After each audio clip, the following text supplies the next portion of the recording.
Pues muy buenas tardes a todos, queridos oyentes. Bienvenidos a este nuevo programa de la Pica en Flandes. Este programa que emite en Informa Radio para toda España y también a través de mi canal YouTube, Guillermo Rocafort, y en distintos podcasts, etcétera, etcétera. Este programa está dirigido, como todos sabemos, al mundo cívico-militar y vamos cada vez adquiriendo mayor presencia, mayor opinión y mayor difusión.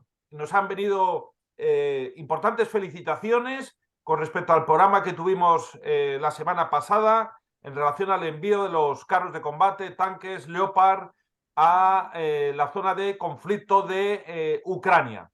Así que, y seguimos en esa línea de ir generando ese debate, esa opinión pública tan importante, ¿no? para nuestros colectivos cívico-militares. Antes de nada, paso a presentar, como siempre, nuestra magnífica mesa de debate. Tenemos con nosotros al general don Juan Cifuentes. Muy buenas tardes, mi general. Buenas tardes, Guillermo. Buenas tardes a todos. Tenemos con nosotros también al general don Salvador Fontella. Muy buenas tardes, mi general. Buenas tardes. Muy buenas tardes, mi general, y también a nuestro historiador de cabecera, don Fernando Platón. Muy buenas tardes, don Fernando. Buenas tardes a todos. Muy bien, como ven, queridos oyentes, un plantel de lujo. Antes de ceder la palabra, rápidamente, hacer un repaso muy rápido de las efemérides que, como siempre, nos prepara de una forma magistral el coronel Salafranca, al cual le enviamos desde aquí un afectuoso saludo legionario. Efemérides de esta semana: 18 de febrero del año 1522, proclamación de Fernando el Católico como rey de Navarra. Las Cortes de Navarra reconocen como rey a Fernando de Aragón. Con ello se culmina la unidad de España tras la conquista ganada 20 años antes. Otra fecha importante, el 16 de febrero del año 1812, la acción de Cártama, en donde dentro de la guerra de independencia el general francés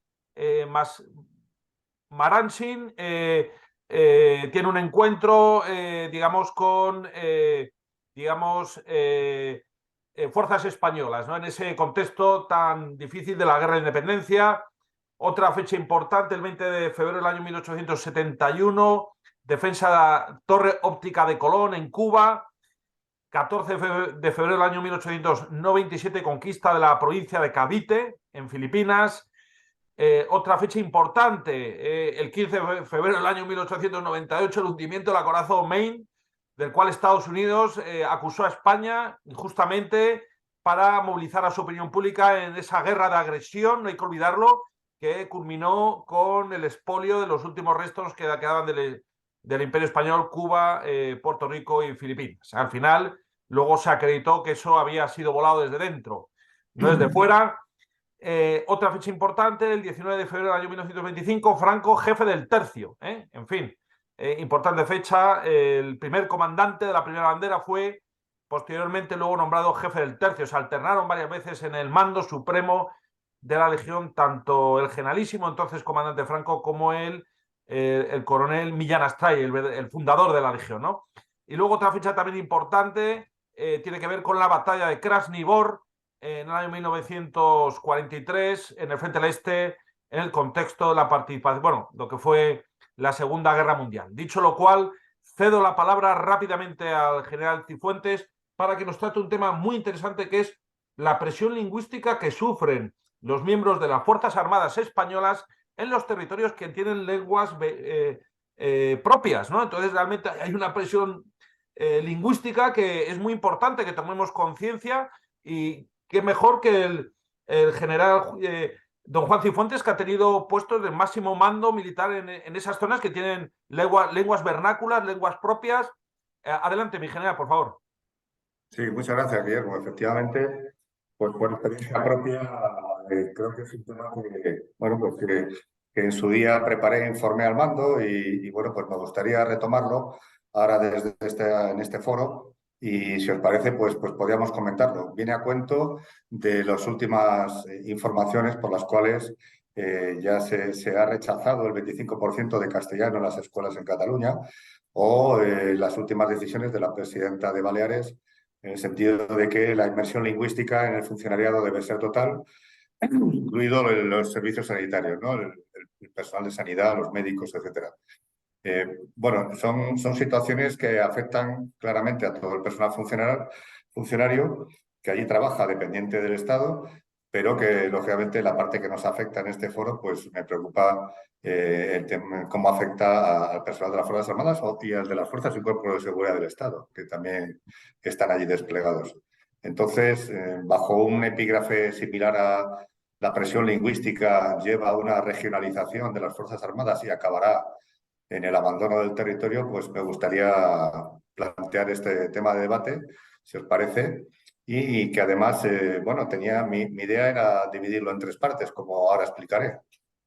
La idea fuerza que quería plantear es que esta imposición lingüística en las comunidades históricas, fundamentalmente, Cataluña, Valencia, Baleares, Galicia, Vascongadas, junto con el exceso de carestía de la vida en ellas, porque precisamente son las comunidades, algunas de ellas con fueros que les permiten tener mejores posibilidades de financiación.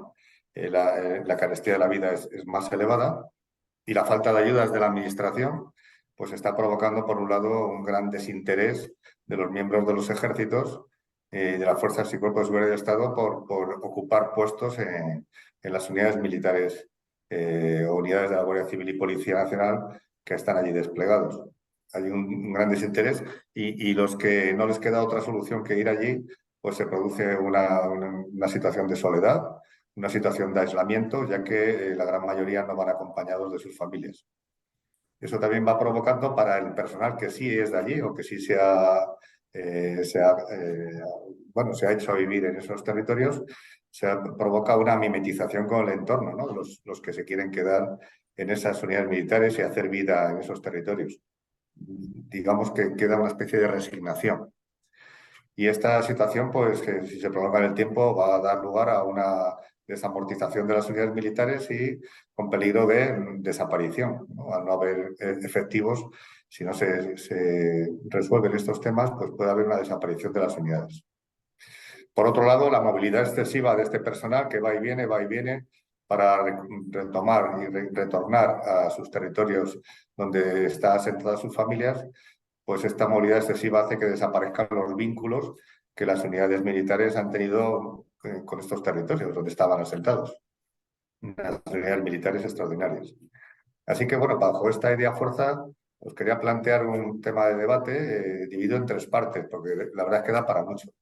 Pero lo he trabajado un poco, dada mi experiencia en el último mando que tuve en la Comandancia General de Baleares, y que es el caso de uso que voy a utilizar en la exposición.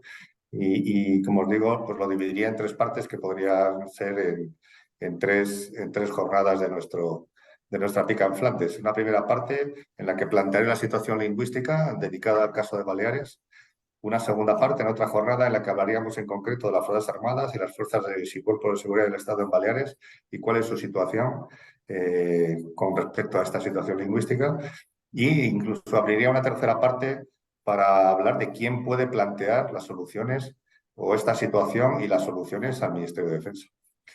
Así que, si os parece, Guillermo, pues lo hacemos así y os Muy bien, ofrezco Gerard. este tema dividido en estas partes. Vamos con la primera entonces. El ejemplo, como os digo, es Baleares y vamos a hablar de la situación lingüística. Para ellos es el catalán. Para las autoridades de Baleares lo que se imparte en las escuelas es el catalán. No es mallorquín, no es menorquín, no es ibicenco ni formenterense. Es el catalán. Es un catalán pues, que está basado en la gramática catalana que se da en los territorios de Cataluña. Allí el catalán es la lengua propia de las Islas Baleares, así lo define el Estatuto de Autonomía Balear, y es cooficial junto con el castellano por serlo de todo el Estado. El caso Balear es parecido al de Cataluña, ya que aquí el factor principal en la expansión del castellano fue la inmigración, en mucha mayor medida que la sustitución lingüística. O sea, la inmigración fue la que fue introduciendo con más fuerza el castellano en esos territorios. La situación sociolingüística del catalán en Baleares es diferente según la isla y la zona. En Menorca, fundamental, la gran mayoría habla catalán. En la mayor parte de Mallorca, pero lo que ellos llaman la part foránea, es decir, no lo que es el territorio y no las grandes ciudades. es allí donde se habla más el catalán. Sin embargo, en Palma y en la isla de Ibiza es donde menos se habla. Por supuesto, en las zonas turísticas se habla el inglés y el alemán y un poco menos, con menos impacto el italiano, que es también un idioma frecuente, sobre todo en la isla de Formentera, ya que hay muchos italianos allí viviendo. Ahora os proyectaré un cuadro sobre la situación del idioma catalán por territorios. Es un estudio que ha realizado la Secretaría de Política Lingüística de la Generalitat de Cataluña. O sea, creo que, bueno, pues prefiero utilizar este cuadro para luego poder analizarlo y comentarlo, ¿no? Se llama Lengua y Sociedad en los territorios de habla catalana en el inicio del siglo XXI y nos da una imagen bastante clara de la situación del catalán en las Islas Baleares. Así que paso a compartir este cuadro. No sé si lo veis. Sí, mi general. Muy bien. Bueno, pues en la primera parte, la parte superior, se habla de la población dividida y fraccionada por años y lo divide entre los que lo entienden, el catalán, los que saben hablarlo, los que saben leerlo y los que saben escribirlo. Y como podemos ver, pues lo entiende una gran mayoría de la población, el catalán. De hecho, no es muy difícil. En mi tiempo ahí destinado, pues entendía perfectamente el catalán que allí se hablaba, ¿no? Bueno, también se lo advertí a las autoridades, ojo que lo entiendo, porque ellos están muy acostumbrados a hablar en catalán entre ellos bueno, pues sobre todo los que eran más educados, pues se disculpaban conmigo y con otros mandos que procedíamos de la península diciendo que disculpe que hablemos porque es que estamos acostumbrados y nos sale así, y es entendible, ¿no? Cuando tú hablas siempre el mismo idioma con una persona, pues es normal que te salga de esa manera. Entonces se disculpaban, ¿no? Bueno, el caso es que después de un tiempo el catalán se entiende. Hablarlo ya es distinto y como vemos ahí por franjas de edad, pues según va avanzando la edad, pues se habla menos, sobre todo de 45 a 64 años se habla menos. Saber leerlo también disminuye a medida que avanza la edad de la población y luego escribirlo pues mucho menos. Lógicamente no se practica, no sé qué sea en la escuela y el número de el porcentaje que sabe escribirlo pues es menos.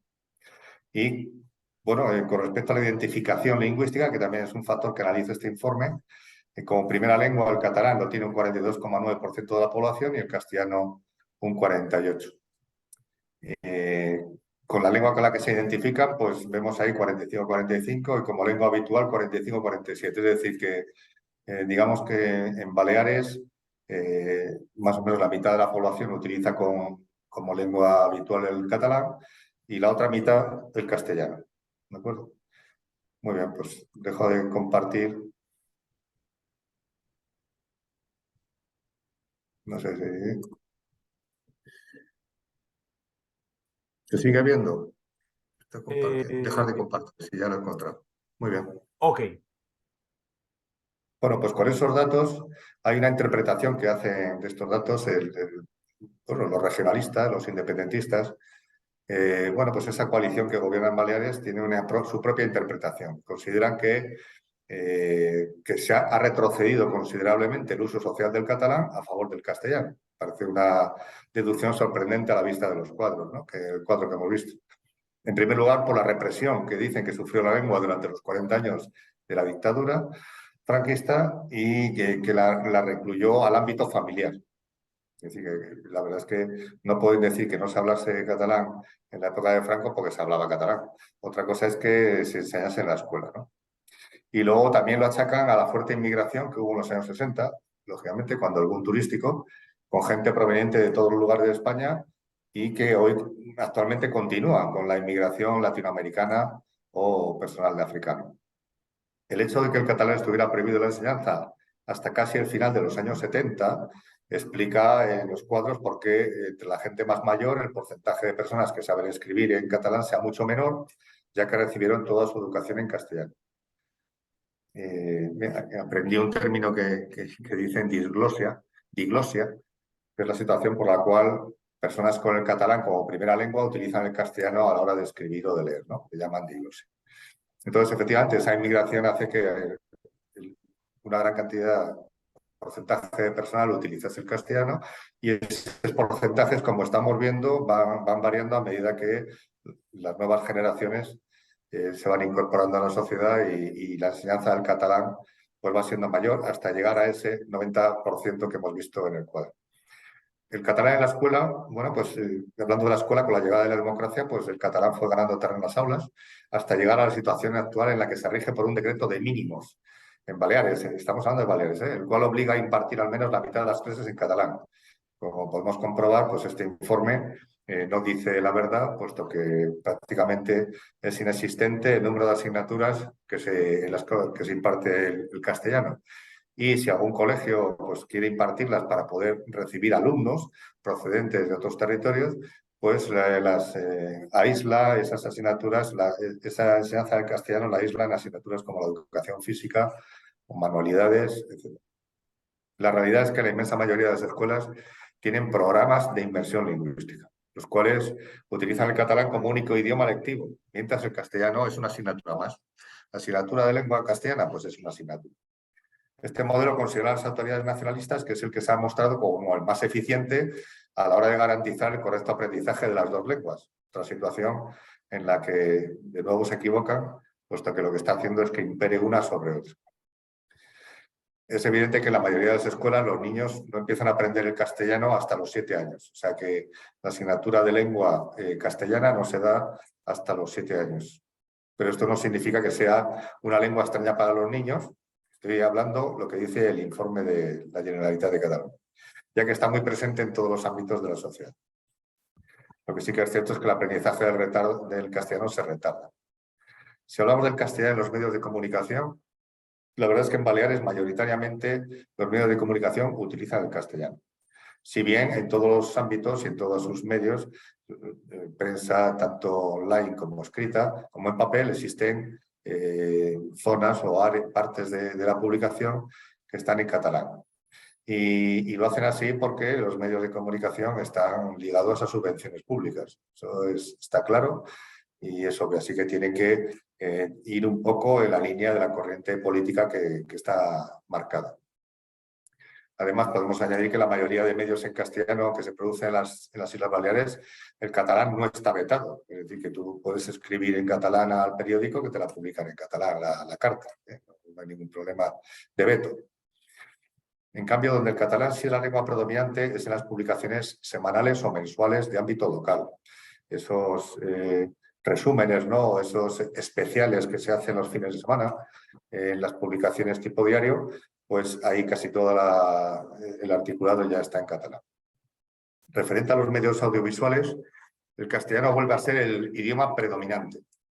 Es decir, que en la televisión pues, se habla y se explica en castellano, aunque también hay programas específicos y canales de televisión dedicados a hablar en catalán, tanto de televisión como de radio. O sea, que la oferta en catalán es amplia e intenta valer siempre muchas cosas, hace de espejo, ¿no? De lo que ocurre en Cataluña. O sea, que lo que ocurre en Cataluña pues, acaba adaptándose en Baleares, ¿no? Y luego en Internet encontramos un poco de todo. Aunque el catalán no es el idioma predominante, tampoco queda claro que lo sea el castellano. Hay muchas páginas web que tratan sobre temas de las Islas Baleares en otros idiomas, en catalán y en castellano. Una variedad. Si hablamos del catalán en la administración, hay que distinguir entre la administración del Estado y la administración local, evidentemente. La primera, hay órganos de la administración del Estado, como la justicia, la policía, el ejército, donde la presencia del catalán es casi inexistente. Perdón. Es decir, que allí se habla, se escribe y todas las relaciones en castellano. De hecho, bueno, pues cuando en mi tiempo de mando, si yo recibía alguna comunicación en catalán, pues la decisión adoptada, ya que no tenía otras instrucciones, era no contestarla. Es decir, que si querían algo de la comandancia, pues que lo mandasen en un idioma, en la lengua cooficial, la lengua del Estado, que pudiésemos entender todos.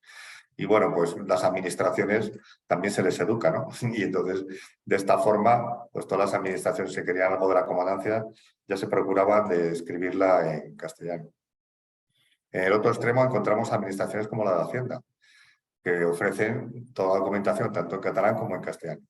y es el ciudadano que puede escoger el idioma que desea a la hora de realizar cualquier trámite.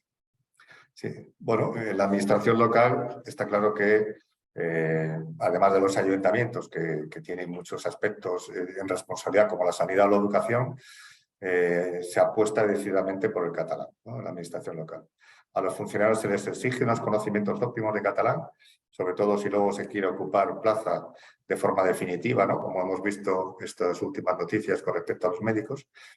Y toda la documentación de ámbito local está en este idioma. O sea, cualquier gestión que quieras hacer, seas o no seas de allí, sepas o no sepas catalán, te la encontrarás en catalán. Tampoco significa eso que no puedas realizar trámites en castellano. Si lo tienes que solicitar, tienen que localizar esos impresos, dártelos. En fin, siempre hay una dificultad, pequeñas trabas administrativas para que así sea, ¿no? Está claro que la preeminencia del catalán es lo que manda. En Baleares hay 57.000 personas que trabajan en las administraciones públicas, tanto estatales como autonómicas y locales, o sea, toda la administración. Este es el último, según el último informe del Ministerio de Política Territorial y Función Pública. Así que los empleados públicos representan el 13% de los trabajadores del archipiélago. Un informe, bueno, en números más detallados, 31.000 empleados trabajarían para el Gobierno Balear, 15.800 para los consells insulares y los ayuntamientos, y unos 10.200 son los trabajadores de la Administración del Estado. Así que son casi el 2% del total de los empleados del sector público que tiene toda España. Y con respecto a Baleares, de los 57.000, si 10.200 son de la Administración del Estado, pues es un porcentaje muy elevado que esta administración autonómica debería tener en cuenta. Bueno, para resumir, el concepto que tienen las autoridades autonómicas con respecto a la situación lingüística, como hemos visto en el informe, siguen pensando que si protejo al castellano, estoy atacando al catalán y va en contra de sus principios. Así que lo que tienen que hacer, lo que hacen es defender al catalán. Consideran que es de justicia porque hay que igualar los 40 años de dominio castellano hablante que han tenido en su territorio. Pero claro, esta defensa del catalán a ultranza, esta inmersión lingüística, lo que está provocando es que supone un ataque al castellano muy claro dentro de la comunidad autónoma. Y bueno, pues yo podría dejarlo ahí por si queréis hacer comentarios y debatirlo. Y en la siguiente jornada pues hablamos de las Fuerzas Armadas y cómo les afecta esta situación. Guillermo.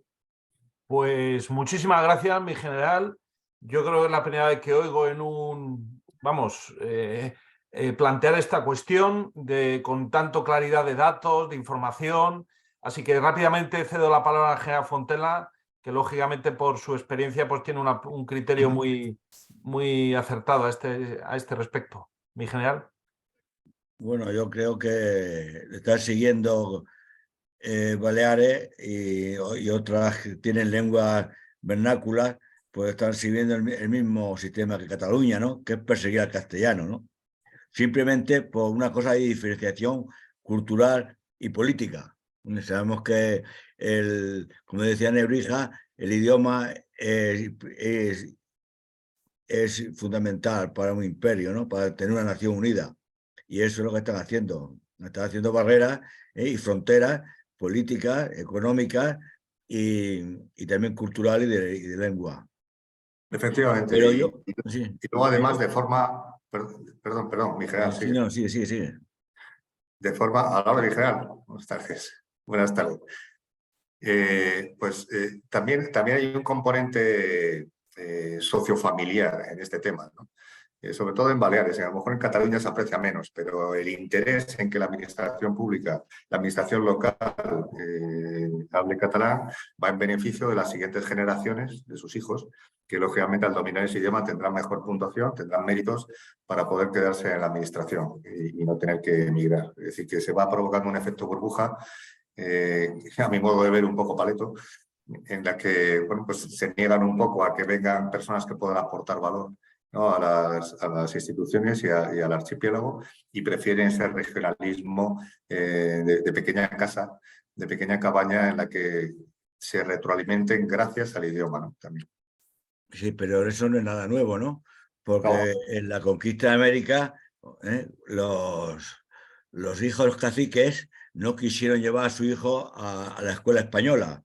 ¿Qué pasó? Que la administración tuvo en mano después de sus siervos, porque eran los que iban al colegio español. Entonces los otros no sabían español y por tanto, y también ocurrió con el Imperio Romano. Aquellos que se han adaptado a la cultura romana y el idioma romano se colocaron en la administración del Estado y fueron cónsules o gobernadores o funcionarios, ¿no? Y eso, pero claro, pero el sistema al revés, ¿no? Es cuando el grande, que la nación, es la que se domina sobre las particularidades, sobre las cosas pueblerinas, ¿no? Y ahora el sistema se nos está volviendo al revés.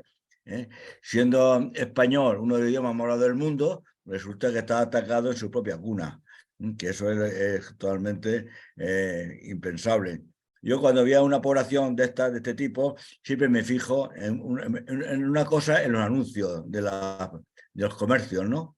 Sí. Y sin embargo, a no ser que sea como en Cataluña, que está perseguido y poner un rótulo en inglés no está castigado, sin embargo en castellano sí, pues los rótulos que hay en castellano, y después cuando uno habla en una tienda o con el taxi, ¿en qué idioma hablan, no? Eso también, y eso yo creo que eso es también un punto de referencia, ¿no?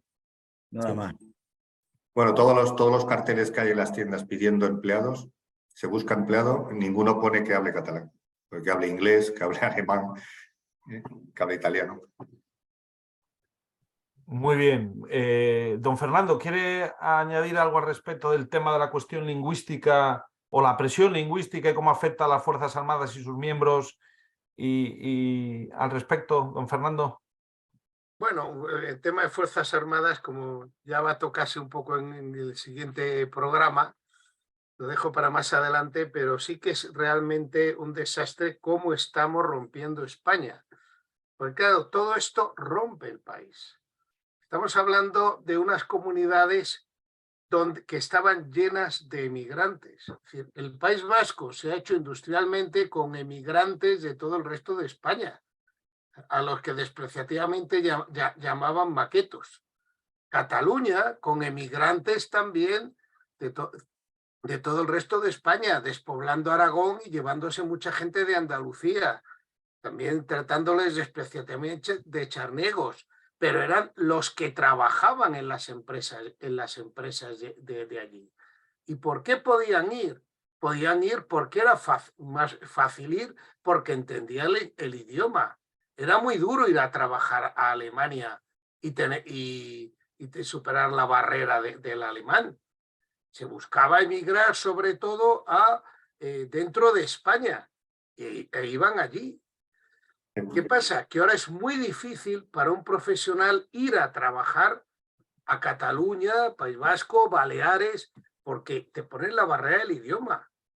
Tengo un familiar médico, el cual optó a las oposiciones de medicina en Vascongadas, y allí se encontró que dentro de la puntuación valía tanto saber vasco como tener el título de médico. Y eso es lo que está pasando.